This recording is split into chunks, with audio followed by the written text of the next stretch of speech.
मध्य प्रदेश की राजनीति में इस समय सबसे बड़ा और सुलगता हुआ सवाल है कि दिग्गज भाजपा नेता नरोत्तम मिश्रा का टिकट आखिर क्यों कटा। मध्य प्रदेश भारतीय जनता पार्टी के सबसे कद्दावर और असरदार नेताओं में शुमार नरोत्तम मिश्रा इस बार चुनावी बिसात से अचानक बाहर क्यों हो गए। भाजपा ने दतिया उपचुनाव में उन्हें उम्मीदवार क्यों नहीं बनाया और अब उनका अगला कदम क्या होगा। दतिया में मिश्रा का टिकट कटने से बवाल हुआ है। राजनीतिक विश्लेषकों का मानना है कि नरोत्तम मिश्रा मध्य प्रदेश की सियासत के वो ठहरे हुए समुंदर है जो शांत जरूर दिख रहे हैं, लेकिन वक्त आने पर कभी भी राजनीतिक सुनामी का रूप ले सकते हैं। पार्टी के भीतर और बाहर उनके समर्थक इस बात से हैरान है कि जिस नेता का कभी पूरी सरकार और संगठन पर एक तरफा दबदबा था, उसे इस तरह दरकिनार कैसे कर दिया गया। जाने भोपाल की सत्ता के गलियारों में तैर रही एक गहरी सियासी उलटफेर की इनसाइड स्टोरी। साल 2020 से 2023 के बीच रही शिवराज सिंह चौहान की सरकार में नरोत्तम मिश्रा का रसूख किसी मुख्यमंत्री से कम नहीं था। उस दौर में उन्होंने कई बार तत्कालीन मुख्यमंत्री शिवराज सिंह चौहान को भी लाल आंख दिखाने से गुरेज नहीं किया।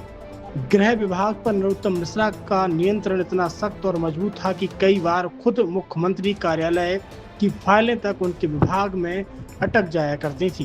राजनीतिक विश्लेषकों की माने तो उन्होंने खुद को शिवराज सिंह चौहान से बड़ा और अधिक प्रभावशाली नेता के रूप में स्थापित कर लिया था।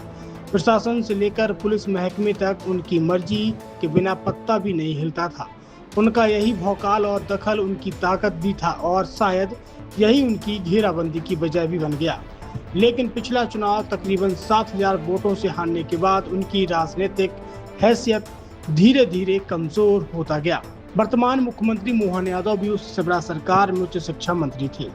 वे बहुत अच्छी तरह जानते थे कि सरकार और संगठन के भीतर नरोत्तम मिश्रा का दबदबा किस स्तर पर है। नरोत्तम मिश्रा के समर्थकों का सीधा आरोप है कि मुख्यमंत्री मोहन यादव ने अपनी पूरी राजनीतिक ताकत लगाकर इस बार नरोत्तम मिश्रा का टिकट कटवा दिया, क्योंकि अगर वह दतिया चुनाव जीत जाते तो मोहन यादव इससे असहज हो जाते। सोशल मीडिया पर मिश्रा के समर्थक इसके पीछे ठोस तर्क दे रहे हैं।